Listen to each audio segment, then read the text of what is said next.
Today's podcast is brought to you by StrongHeartAcademy.com, where no heart is no victory. We are also brought to you by BJJ To Go. If you want to build your game and learn jiu-jitsu, go to bjjtogo.com. Third thing we're brought to you by is Rat Bat. You got rats? Want to kill bats? Kill them with a rat bat. Fourth thing we're brought to you by is hot dog flavored water ingredients. If you want to add it to your smoothie, hot dog flavor ingredient. All right, so this is going to be a short one. I guess it's just trying to process what happened. One of my former students passed away, and if I got the story correctly, he took his own life, and he was a young man. And I'm not going to say his name or his family's name because that is not fair to his family. And I just been sad. and he hasn't been my student for like a few years now. I'm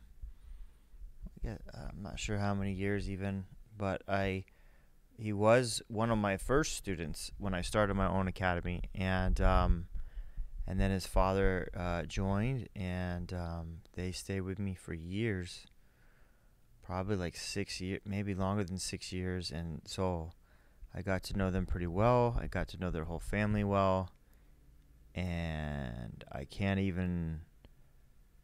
have my own kids, and I can't even imagine, and I know a lot of my students, like, they're shocked too. And again, he ended up going to another school, another academy for a little bit. They wanted to do more no-gi.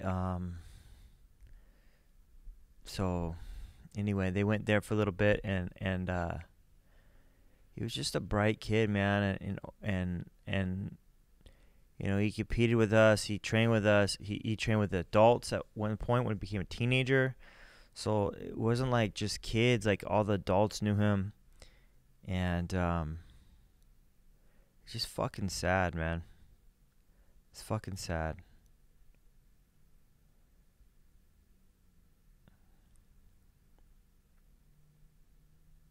Again, I don't know what to say. It's just like me trying to get through that a little bit. And again, what I'm feeling is nothing compared to what his family's feeling, and I just feel bad for them, and I want to send love out to them. And you know, like, I started jiu-jitsu because I didn't feel good mentally, and I started at age 20, about his age,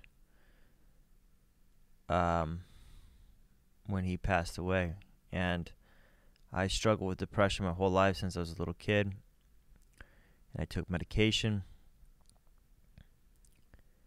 and I just kind of found jiu-jitsu because I knew wrestling helped me, and I didn't really understand what that meant even, and I stopped taking medication.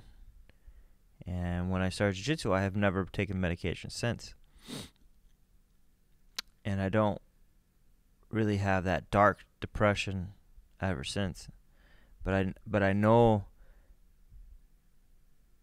that feeling and those thoughts of desolation and hopelessness and nihilism, and nothing is going to get better, and no hope and no light at the tunnel.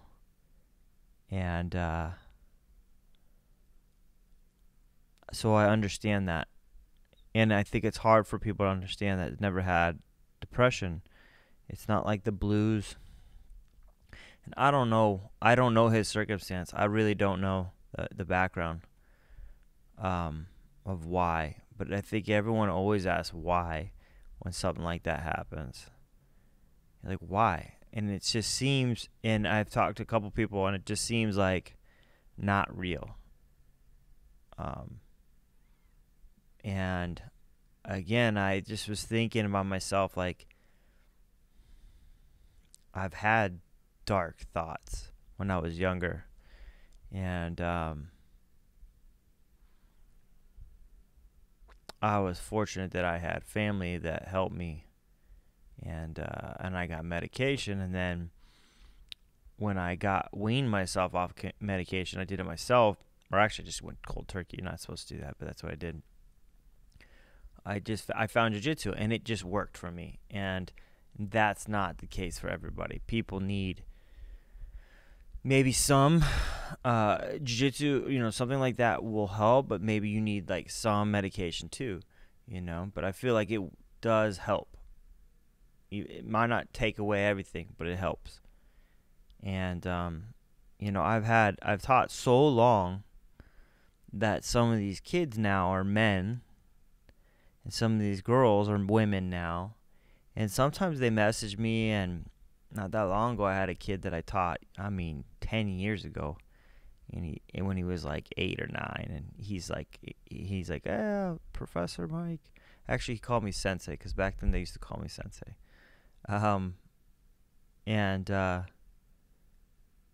He's in the Marines now, and he's a man, and it's cool to see these kids grow up and do good things, and I like to feel like I had a positive impact, even if it was like just a word of encouragement when they needed it. And that's what I want in my life. That's what I strive to do for like the last 17 years, and then owning Stronghold for 13 years. This is what I try to do, and I just wish I kept more in touch with this kid.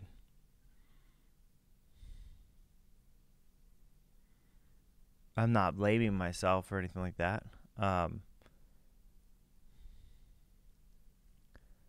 It just fucking sucks.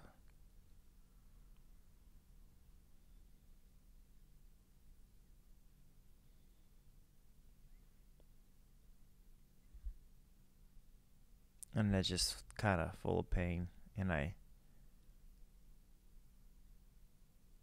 look at my 2 boys and just,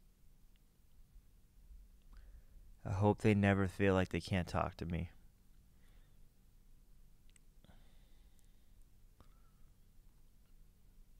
And I've even thought about that, like, genetically, do I pass on depression? Is that fair to them? But I want to tell them that I found ways to work through it. And you don't have to let it envelop you like a dark blanket of despair and put you in a hole that you feel like there's no way out.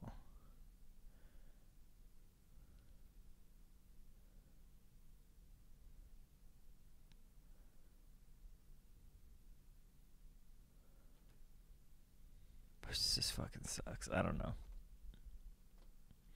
But I want all my, this is what I want. I want all my students to know, you can message me. You can call me at 3 o'clock in the fucking morning if you're going to do something that you can't walk away from. You can do that. Everyone, you all know my number. There's like 4 ways to get a hold of me. I'm probably one of the most accessible teachers out there, professors, whatever you want to call it.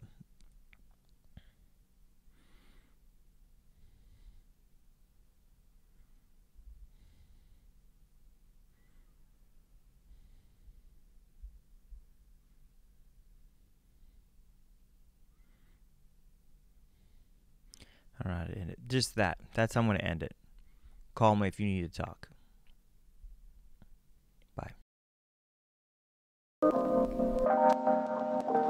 Let me talk for just a second, help me feel that sense of rhythm. Find the meanings in our bearings and discover this position as a stage along the way. Another rung to the ladder, either stalling or you're climbing, and I'd rather beat the ladder. Instead of getting fatter, let the footsteps resume naturally.